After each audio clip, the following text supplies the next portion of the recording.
అయితే ఈ బోనాలకి సంబంధించి కానివ్వండి, తెలంగాణ వ్యాప్తంగా జరుపుకునే వివిధ పండుగలకు సంబంధించి మీరు చాలా ఇన్ఫర్మేషన్ సేకరించారు అని చెప్పారు.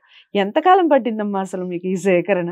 నేనండి ఏ ఊర్లో ఎక్కడ ఉద్యోగం చేస్తే అక్కడ, లేకుంటే ఎగ్జామినేషన్ స్క్వాడ్ డ్యూటీలకు వెళ్ళేది. వెళ్ళిన తర్వాత స్క్వాడ్ డ్యూటీ సాయంత్రం అయిపోయిన తర్వాత అక్కడ ఇంకెవరున్నారు ఈ పాటలు పాడేవాళ్ళు అంటే వాళ్ళు చెప్తారు.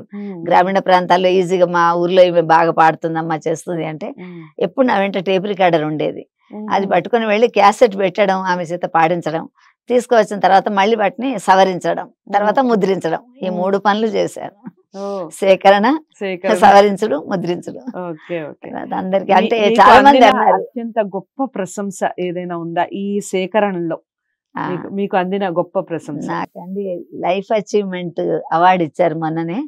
చాలా బుక్స్ రాశాను, చాలా తెలంగాణ సాహిత్యాన్ని, మంగళహారతులు, పెళ్లి పాటలు, తర్వాత అప్పగింతల పాటలు. తల్లులు చెప్పడానికి ఇప్పుడు టైం లేదు, పిల్లలు వినడానికి టైం లేదు. అందుకని చెప్పేసి అత్తవారింటికి అంపించవలే నిన్ను అతి బుద్ధి కలిగి ఉండుమా సీతమ్మ, అతి బుద్ధి కలిగి ఉండమా అని అప్పగింతల వేళ తల్లి చెప్తుంటది అనమాట. మణులు మించిన మణులు, నారీ మణులు మీ చెల్లెళ్ళు, అందరిని ఆదరించు, మా అతిథులతో బాగుండు, అత్తమా వచ్చినప్పుడు లేచి నిలబడు, మర్యాద ఇవ్వు, ఇలాంటివన్నీ చెప్పేవాళ్ళు. అంటే అప్పుడు ఉమ్మడి కుటుంబాలు ఉండేది, ఇప్పుడు ఉమ్మడి కుటుంబాలు లేవు కాబట్టి ఇవన్నీ చెప్పేవాళ్ళు. తల్లులకు ఓపిక లేదు, వినేందుకు పిల్లలకు కూడా ఓపిక లేదు. కానీ అది దాని వలన ఆడపిల్ల అంటే ఎలా అణుకువగా ఉండాలి, ఎలా ఉండాలి, ప్రేమ ఆప్యాయత ఎలా ఉండాలి, ఎలా కలిసి వెలిసి ఉండాలి, ఇలాంటివన్నీ కూడా మనకు పాటల రూపంలో చెప్పారు. అలాంటి పాటలన్నీ సేకరించి దాదాపు ఒక 25 పుస్తకాలు వేశాను. అవన్నీ మళ్ళీ రీప్రింట్ అవుతున్నాయి. ఇదైతే బైబిల్ లాగా ఎవ్రీ ఇయర్ 1000 పుస్తకాలు. అంటే నన్నే అడిగారు కాంపిటీషన్ ఎగ్జామ్స్ టైంలో, అమ్మా ఇప్పుడు ఎవరు చదువుతారు ఈ పుస్తకాలు అన్నవాళ్ళు, మా యూనివర్సిటీ ప్రొఫెసర్సే ఒక 20 పుస్తకాలు ఇవ్వండి, ఒక 10 పుస్తకాలు ఇవ్వండి మాకు, మా వాళ్ళు అడుగుతున్నారు అని తీసుకొని వెళ్ళారు. నేను కూడా చదువుతానమ్మా తెలంగాణ. అది కూడా నేను ఎట్లా రాశానంటే సంస్కృతంలో ఉన్నటువంటి వాటిని నేను సంస్కృత డిగ్రీ ఇది కూడా చేశాను, డిగ్రీ సర్టిఫికేట్ కూడా ఉంది. దాన్ని మా తమ్ముడు కూడా సాంస్క్రిట్ లెక్చరర్, వాడి తమ్ముడి సహాయంతో ఇది రీడబుల్ గా చేశాను. ఎందుకంటే ఆచార్యులు లేకున్నా మన వాళ్ళు వ్రతాలు ఎలా చేసుకుంటారంటే, బౌద్ధ మతం వ్యాప్తి ఎప్పుడైతే మన దగ్గరికి వచ్చిందో ఆ సమయంలో కొంచెం పూర్వ వైభవం తగ్గిపోయింది, అందరిలో నిర్వీర్యం వచ్చేసింది, వేరే మతాలు వస్తున్నాయి చేస్తున్నాయి అన్న సమయంలో ఎప్పటికీ కూడా మన యొక్క ఆచారాన్ని, మన ధర్మాన్ని కాపాడుతున్నది స్త్రీనే.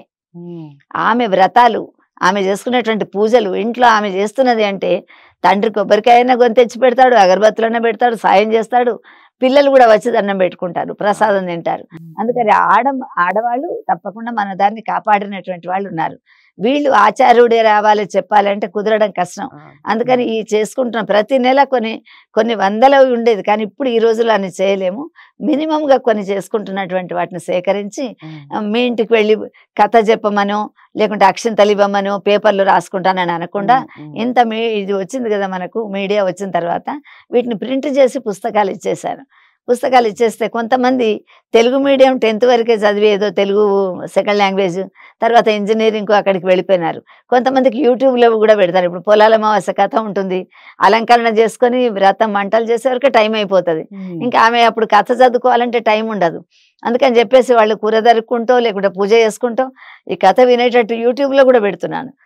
పెడితే చెప్పాను కదా, మా ఊరి వాళ్ళు దాదాపు మంతిని, మాది గోదావరి తీరం, తెలంగాణ కాళేశ్వరం దగ్గర. అందుకని ఒక 170 దేశాలలో మా వాళ్ళు ఉన్నారు.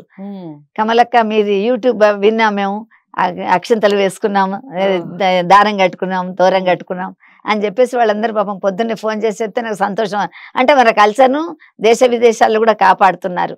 ఆ రోజు అమ్మ వంటలు చేస్తానంటే ఇన్ని రకాల పిండి వంటలు చేస్తుంది, ఈరోజు సెలవు పెట్టుకుంటది, ఈరోజు ఇన్ని రకాల వంటలు చేస్తుంది. మన తిండ్లు అక్కడ ఉన్నటువంటి బర్గర్లు, మిగతా తిండ్లు ఎప్పుడు రోజు ఉన్నా కూడా మన సకినాల టేస్ట్, మన టేస్ట్ ఇదంతా వేరే. సంక్రాంతి వచ్చిందంటే నేను దాదాపు 15-20 కిలోలు పంపిస్తుంటాను మా ఫ్రెండ్స్. అంటే నాకు క్రిస్టియన్ ఫ్రెండ్స్ ఉన్నారు, మన ఫ్రెండ్స్ ఉన్నారు, వాళ్ళకు దీనికే పంపిస్తాను, క్రిస్మస్ కే పంపిస్తాను. పంపిస్తే వాళ్ళు సంతోషపడతారు.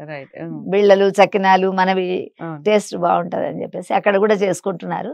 ఇప్పుడు అన్ని దేశాలలో చక్కగా చేస్తున్నారు. పిల్లలకు కూడా టేస్ట్ తెలుస్తున్నది, మన తిండి అనేటువంటిది, మనం ఇండియన్స్, మన తిండిది, మన పద్ధతిది, మన పూజలు ఇవి అసలు మీరు నమ్ముతారు, డలాస్ పోతే మొన్న యూట్యూబ్ లో కూడా ఇచ్చారు, అసలు ఇండియా అయిపోతుంది, ఇక్కడికంటే ఎక్కువ పూజలు లలిత పారాయణాలు అక్కడ ఎంత బాగా చేస్తున్నారు. మా కోడలు మన వచ్చే రోజు పొలాల అమావాస్య, ఆ చుట్టుపక్కల వాళ్ళని కూడా భోజనాలకు పిలిచింది, వాళ్ళందరూ ఎంత బాగా తిన్నారో, గారెలు, గారె బొండలు, పాయసం, ఇవన్నీ ఇన్ని రకాలు ఉంటాయి వంటలు అనేసి.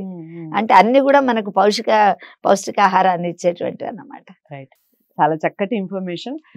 మున్ముందు కొన్ని కథల గురించి, పాటల గురించి, కమల గారు రాసినటువంటి రచనల గురించి కూడా మాట్లాడే ప్రయత్నం చేద్దాం. ఎందుకంటే అందరికీ తెలియాలి ఇలాంటి విషయాలు, తెలంగాణకి సంబంధించిన విశిష్టతకి సంబంధించి ఇలాంటి వాళ్ళు దొరకడమే మనకు అదృష్టంగా భావించాలి.